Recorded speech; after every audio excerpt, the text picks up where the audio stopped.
There is a strange thing about the first $10,000. It does not look powerful when it is sitting in a savings jar, a checking account, or a small brokerage balance. It looks too small to change your life, too small to impress anyone, and too small to explain at a dinner table. But money does not only become powerful when it is large. It becomes powerful when it is protected from your emotions, pointed in one direction, and left alone long enough to start doing some of the work without you. That is the quiet lesson most people miss. They think the first $10,000 needs excitement. A big move, a perfect stock, a lucky year, a clever prediction.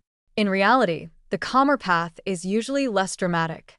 Build the base, lower the leaks, automate the habit, and give your future self fewer decisions to mess up. This is not a promise, and it is not personal financial advice. Markets move, life interrupts, and every person has different risks. But as an educational framework, $10,000 can become a turning point if you stop treating it like prize money and start treating it like a small employee that needs a job. The first job is not investing. The first job is protection. If every unexpected bill sends you back to a credit card, your money never gets to grow because it is always being called home to rescue the month. So before the $10,000 becomes a dream number, it has to become a stability number. A small emergency cushion. A clean checking buffer. A way to avoid panic decisions. Once the base is protected, the second job is direction. Money with no direction becomes decoration. It sits there until a sale, a trip, a mood, or a friend turns it into something you barely remember buying. Directed money has a sentence attached to it. This part protects me. This part buys time. This part grows slowly. This part stays boring on purpose. The third job is automation. The reason automation works is not because it is magical.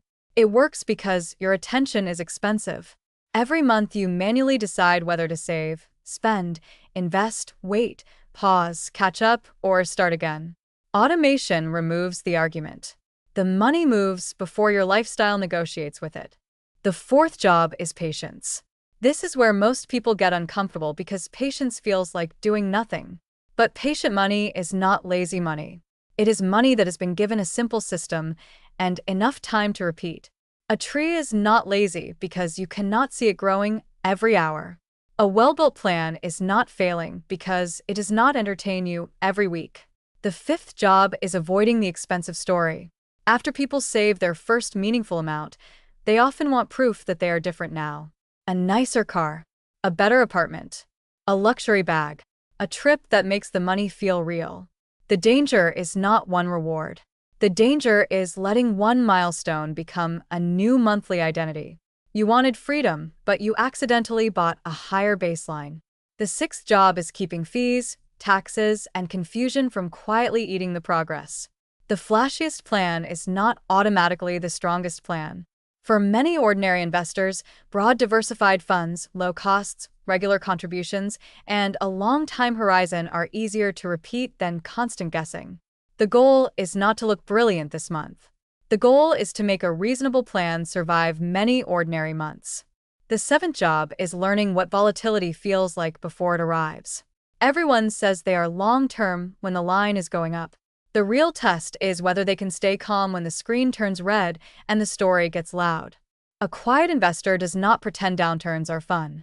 A quiet investor builds a plan that does not require perfect feelings. The eighth job is separating growth money from spending money. When every dollar lives in one mental bucket, every dollar is available for every craving. Separate buckets create friction. The vacation money can be joyful. The emergency money can be boring. The investing money can be patient. The bills money can be predictable. The point is not restriction. The point is clarity. The ninth job is protecting the habit from income changes. A raise should not automatically become a nicer version of the same stress. When income rises, quiet money asks one question first: what part of this increase can buy future flexibility before my lifestyle notices it? Even a small percentage captured early can matter because it becomes normal before it becomes painful. The 10th job is making the plan invisible to other people. Not secretive in a paranoid way, just private enough that your progress is not constantly judged by people who do not live with your bills. Visible wealth invites comments. Quiet wealth buys choices. When the plan is private, you do not have to perform it, defend it, or decorate it for approval. Now imagine two versions of the same $10,000. In the first version, it becomes a celebration. A few upgrades, a few spontaneous purchases, a few months of feeling richer, and then it fades into the background of a life that still feels tight. Nothing evil happened. The money just had no assignment. In the second version, it becomes a system, a cushion that prevents one bad week from becoming debt. A small automatic contribution that keeps happening even when motivation disappears. A plain portfolio that does not need daily drama. A rule that new income is partly captured before it becomes lifestyle.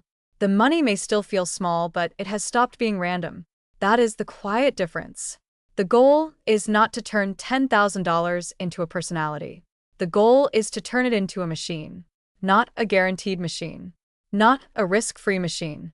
A simple, repeatable money machine that protects your present, gives your future a chance, and makes your next decision easier than your last one. If you are at the beginning, the lesson is not to shame yourself for starting small. The lesson is to make small money serious. Give it a job. Give it a boundary. Give it a schedule. Give it a place where it can grow without needing applause.